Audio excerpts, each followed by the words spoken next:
আজকের রেসিপিটা দেখে আপনারা নিশ্চয়ই বুঝে গেছেন এটা একটা মিষ্টির রেসিপি। সামনেই হোলি, আর হোলি মানে মিষ্টির গন্ধে ভরা একটা আনন্দের দুপুর। তবে এবার ভাবলাম প্রতিবারের মতন ওই একই রকম মিষ্টি না খেয়ে যদি একটু অন্যরকম কিছু বানানো যায় তাহলে কেমন হয়। এমন কিছু যা দেখতে সুন্দর, খেতে রাজকীয় আর শরীরের জন্য একটু উপকারী। তাই আজ আমি বানাতে চলেছি গাজরের রসমালাই। আমরা সবাই সাধারণত ভাবি মিষ্টি মানে শুধু স্বাদ, কিন্তু আসলে খাবারের রঙও আমাদের মুড বদলে দিতে পারে। এই ধরুন, যেমন গাজরের রংটা কমলা রং, যেটা একদম উৎসবের ভাইব নিয়ে আসে প্লেটে। আর তার জন্য সবচেয়ে ভালো রেজাল্ট পেতে লাল বা দেশি গাজর ব্যবহার করুন। এগুলো স্বাভাবিকভাবেই মিষ্টি হয়, তাই আলাদা করে বেশি চিনি দিতে হয় না, এবং রংটাও খুব সুন্দর আসে। এখানে আমি আগে থেকে 1 বড় চামচ দুধে সামান্য একটু কেসর দিয়ে ভিজিয়ে রেখেছি। এবার ননস্টিক ফ্রাইং প্যানে 2 বড় চামচ ঘি দিয়ে কেটে রাখা ঝিরঝিরি করে রাখা গাজরটাকে দিয়ে দেবো। তবে খেয়াল রাখতে হবে যাতে গাজরটা বেশি ভাজা না হয়ে যায়, শুধু কাঁচা গন্ধটা চলে যাওয়া পর্যন্ত নাড়লেই যথেষ্ট। বেশি ভাজলে রসমালাই শক্ত হয়ে যেতে পারে। এবার হালকা একটু নেড়েচেড়ে 2 বড় চামচ চিনি দিয়ে ভালো করে মিশিয়ে নেব। তবে চিনির পরিমাণটা ডিপেন্ড করছে আপনারা কতটা মিষ্টি খেতে চাইছেন। এবার হালকা হাতে মিশাতে থাকবো যতক্ষণ না চিনিটা পুরোপুরি গলে যাচ্ছে। গ্যাসের আঁচটা আমি এখানে মিডিয়াম ফ্লেমে রেখেছি। এবার কিছুক্ষণের জন্য ঢেকে দেবো, তাহলে খুব সুন্দরভাবে এটা তৈরি হয়ে যাবে। আমি এখানে সামান্য একটু এলাচ গুঁড়ো দিলাম গন্ধের জন্য। এবার ঠিক এরকম ভাবেই হালকা হাতে মিশাতে থাকতে হবে যতক্ষণ না একটা পাক চলে আসছে।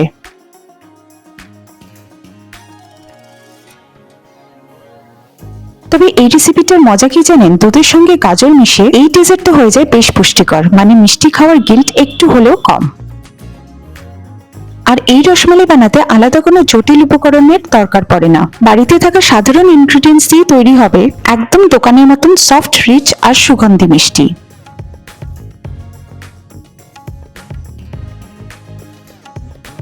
দেখুন, গাজরে খুব সুন্দর একটা পাক ধরে গেছে, আর অল্প একটু পরিমাণে নিয়েও দেখলাম সুন্দর একটা গোল আকারও চলে আসছে। এবার এটাকে নামিয়ে গরম থাকতে থাকতে এরকম ছোট বল আকার দিয়ে নেব।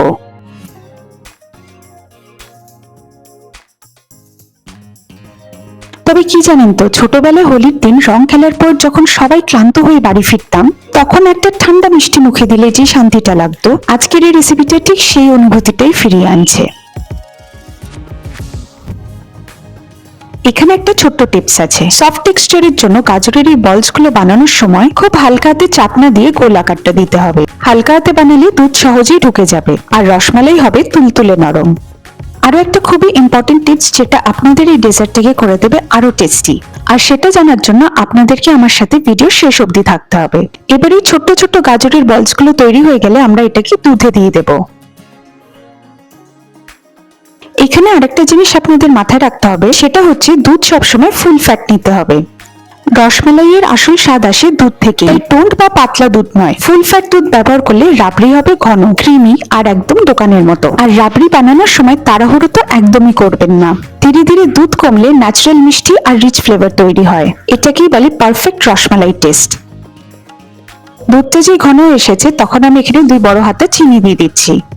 এবার ততক্ষণ এরকম ভাবে মেশাতে থাকবো যতক্ষণ না চিনিটা পুরোপুরি গলে যাচ্ছে। দুধের এই নরম রাবড়ি আর গাজরের প্রাকৃতিক মিষ্টি স্বাদ, এই দুটো মিলে এই ডেজার্ট হয়ে ওঠে একদম উৎসবের জন্য পারফেক্ট।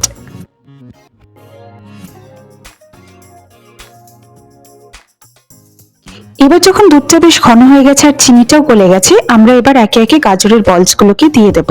যখন আমরা এই গাজরের ছোট্ট বলস গুলো দুধে দিচ্ছি, তখন গ্যাসের আঁচটা একদম কম রাখবো।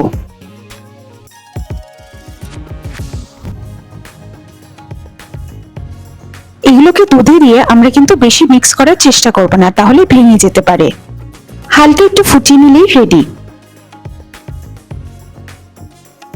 আমরা আগে থেকে কেসের দুধটাকে রেডি করে রেখেছিলাম। এবার এই বলস গুলোকে দেওয়া হয়ে গেলেই হালকা একটু মিশিয়ে নিয়ে আমরা কেসের দুধটাকে এখানে দিয়ে দেব। কেসের দুধের সুন্দর গন্ধ এবং স্বাদ এই ডেজার্টের টেস্টটাকে আরো এনহ্যান্স করে তোলে। এইভাবেই খুব সহজে তৈরি হয়ে গেল আমাদের আজকের হোলি স্পেশাল গাজরের রসমালাই। রঙের উৎসবে যদি মিষ্টিতেও থাকে একটু নতুনত্ব, তাহলে আনন্দটাই যেন দ্বিগুণ হয়ে যায়, তাই না? এই হোলিতে এই রেসিপিটা বাড়িতে অবশ্যই একবার ট্রাই করে দেখবেন, আর কেমন হলো জানাতে কিন্তু ভুলবেন না। আপনাদের সবাইকে জানাই রঙে ভরা, মিষ্টিতে ভরা, ভালোবাসায় ভরা শুভ হোলির আন্তরিক শুভেচ্ছা। হাসি থাকুক, আনন্দ থাকুক, আর রান্নাঘর ভরে উঠুক নতুন নতুন স্বাদের গন্ধে। এই ভিডিওটি যদি ভালো লেগে থাকে তাহলে একটা লাইক করে দিয়ে প্রিয়জনদের সাথে শেয়ার করে দেবেন। আর এমনই সহজ ও ঘরোয়া নতুন রেসিপি দেখতে চ্যানেলটিকে সাবস্ক্রাইব করে পাশে থাকা বেল আইকনটা ক্লিক করতে ভুলবেন না। তবে একটা ইম্পর্টেন্ট কথা যাওয়ার আগে বলে যাই, এই মিষ্টিটা আগে বানিয়ে ফ্রিজে 3-4 ঘন্টা রেখে দিলে স্বাদ আরো বেড়ে যায়। ঠান্ডা রসমালাই হোলির দিনে খেতে কিন্তু আলাদাই মজা। খুব তাড়াতাড়ি দেখাবেন নতুন একটি স্বাদ, নতুন একটি গল্প নিয়ে। ভালো থাকবেন, সুস্থ থাকবেন।